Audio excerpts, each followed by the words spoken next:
Hello everyone, good morning, welcome back to my channel and one another video. আজ video তরফ থেকে তোমাদের অনেক ভালোবাসা, অনেক ওয়েলকাম জানাচ্ছি। তো এখন বাজে হচ্ছে সকাল 6:30। আমি কিন্তু রেডি হয়ে গেছি, দেখতেই পাচ্ছ। কোথায় যাবো 6:30 সময়? মর্নিং ওয়াক করতে? না না না, আমার প্রথম ডিউটি হচ্ছে মেয়েকে স্কুলে নিয়ে যাওয়া। তো মেয়েকে স্কুলে নিয়ে যাওয়া, আজকে থেকে মেয়েদের কিন্তু ওরাল পরীক্ষা সেকেন্ড ইউনিটে স্টার্ট হয়ে গেছে। তো সেই জন্যে স্কুলে যাওয়ার জন্য ওকে রেডি করে নিচ্ছি। ওকে রেডি করার আগে আমি কিন্তু রেডি হয়ে নিই, মানে যতটা সম্ভব পারি ওকে ঘুমাতে দেওয়ার চেষ্টা করি, কারণ রাতে দেরি করে ঘুমায়। ও আমার ঘরে কিন্তু এখন শোয় না, ও শোয় ওর ঠাকুমার সাথে। তোমরা সকলেই জানো, আবার অনেকেই জানো না যে আমার শ্বশুরমশাই মারা গেছে আজ থেকে মোটামুটি 6-7 মাস হয়ে গেছে।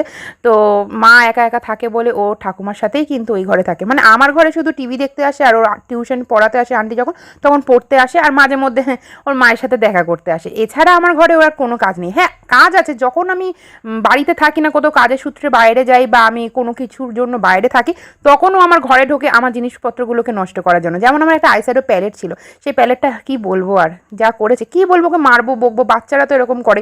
কারণ আমার ছোটোবেলার কথা মনে পড়ে যায়, আমার দিদির একটা ল্যাকমির আইকনিক কাজল ছিল, তো সেই কাজলটা আমি পড়তে গিয়ে একবার ভেঙে দিয়েছিলাম। দিদি যখন থাকতো না, সারা জিনিস দিয়ে সাজতাম আমি।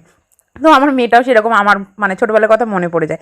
তো এখানে রেডি করে নিয়েছি, দেখতে হাই ওর উঠে আছে, ঘুম ভাঙছে না। তো প্রথমে রেডি করে নিয়ে কিন্তু আমি ওকে তারপর ব্রাশ করাতে নিয়ে চলে গেছি। ঘুম থেকে তুলে প্রথমে ওয়াশরুমে নিয়ে গিয়ে ওকে আমি টয়লেট করিয়ে দিয়ে তারপরে এসে কিন্তু ওকে রেডি করিয়েছি। এখন ব্রাশ করে নিচ্ছি, আর আমার শাশুড়ি মা চা দিয়ে গিয়েছিল, তো চাটা আমি খেয়ে নিয়েছি। খেতে খেতেই রেডি করালাম, দেখতেই পাচ্ছ।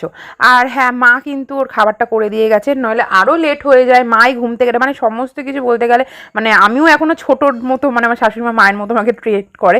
মানে ঘুম থেকে উঠে আমাকে ডাকে, তারপরে ওর জন্য খাবার করে যায়, দুধটা গরম করে দিয়ে যায় বিস্কিট দিয়ে, আর আমার জন্য চা করে দিয়ে যায়। তো এটা বলতে আমার লজ্জা নেই, যেটা করে সেটা তো আমি তোমাদেরকে না বলতেই পারতাম, লুকিয়ে যেতে পারতাম, কিন্তু যেটা করে সেটা বলবো না কেন। আর এখানে দেখো কাণ্ডটা, এত বদমাশ, দেখো হাঁ করে খেতে গিয়ে ইচ্ছে করে স্কার্টের মধ্যে কাঁচা জামা কাপড় তার মধ্যে ফেলেছে। দেখো কি অবস্থা। প্রথম দিন পড়েছি, মাথা গেছে গরম হয়, কিন্তু এখন আর মাথা গরম করে লাভ নেই, কারণ দেরি হয়ে যাচ্ছে, টাইম নেই হাতে বেশি। তো ওকে তারপর ঝটপট রেডি করে নিয়েছি, জল খাইয়ে দিলাম।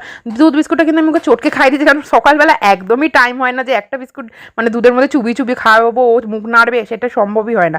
তো ওকে হেলমেটটা পরিয়ে আমি বেরিয়ে গেছি, দেখতে পাচ্ছ ব্যাগ। আর আজকে প্রজেক্টও যে আমার জমা দেওয়ার কথা আছে স্কুলে, সেই জন্য আমি ভালো করে সব গুছিয়ে নিয়ে নিয়েছি।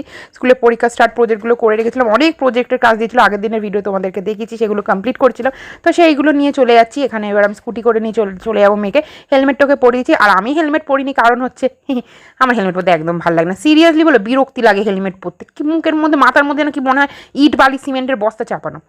তো এই যে স্কুটি করে চলে গেছে একদম পারফেক্ট টাইমে। ঘর থেকে বেরিয়েছি 7:40, ওর স্কুল 7:50। 10 মিনিটের মধ্যে আমি কিন্তু স্কুলে পৌঁছে গেছি। চলো এবার আমিও বাড়ির দিকে রওনা দিই। তো বাড়িতে চলে এসেছি, অনেকক্ষণই ল্যাদ খাচ্ছিলাম শুয়ে আর ভিডিও পোস্ট করছিলাম। তো বাইরে গিয়ে আমি খেয়েছিলাম, আবার চা খেয়েছি, একটা বিস্কিট খেয়েছি, আর খেয়েছি ডিম সিদ্ধ, খেয়ে এসেছি। আর এখন কি খাচ্ছি জানো? মা বলল রুটি খাবি, রুটিটা খেতে ইচ্ছে করছে না, বলেছি তোমাদের রুটিটা খেতে আমার ভালো লাগে না, কিন্তু খেতে হয়, তো খাই, এরকম একটা ব্যাপার। এখন খাবো। এক ঠোঙা জিলিপি নিয়ে বসেছি, কিন্তু এক ঠোঙা খাবো না, আমি ঘুরতে ফিরতে যখন ইচ্ছে হবে তখন খাবো। এটাকে নিয়ে এখন বসে থাকবো, কাজ করতে করতে জিলাপি খাবো। বর বাইরে গেছে, ও এলে আবার ভিডিও শ্যুট করবো। আজকে বললাম সকালে যেতে হবে না, বিকালে যাবে। সকালে কাজে জানি, এখন গেছে বাইকটা নিয়ে গ্যারেজে, কি বাইকে কাজ করাবে। তখন আমি জিলাপি খেতে খেতে কাজ করবো।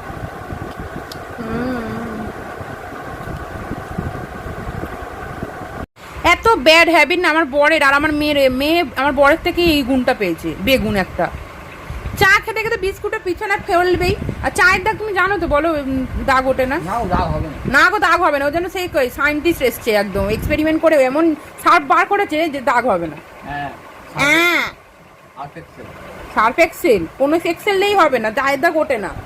দেখো চায় ফেলেছি, বিস্কুটটাকে চুবিয়ে ধরে বাক বাক বাক বাক বাক বাক বাক করে যাচ্ছে। কেন পড়বে বিস্কুট? না, কোনো কিছু খাবার খেতে গেলেই ফেলে আমার বাবা বিছানায়। তুমি মেঝেতে বসবে, মেঝেতে বসে খাবে বাচ্চাদের মতো, আমি ফেলি না। তো গুড ইভিনিং। চা, এই যে চায়ের যেন পোকা একটা। তো চলো চাটা খেয়ে নি।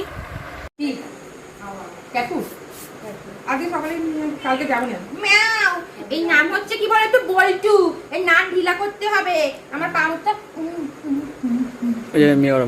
এই তো বিছানায় সোয়েটার পরে বিছানা ঘুম পালানি বলছি পিসি, একদম পছন্দই না।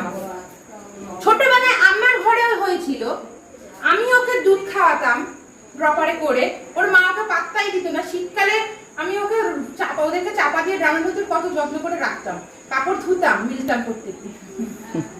আর এখন আমার সাথে এইরকম বেইমানি, পেছন করে বসে আছে, আমাদের তাকাবে না। দাদা বদমাইশ, ও গাটা আবার পরিষ্কার করে নিচে নোংরা হয়ে গেল, আমি ধরেছিলাম বলে।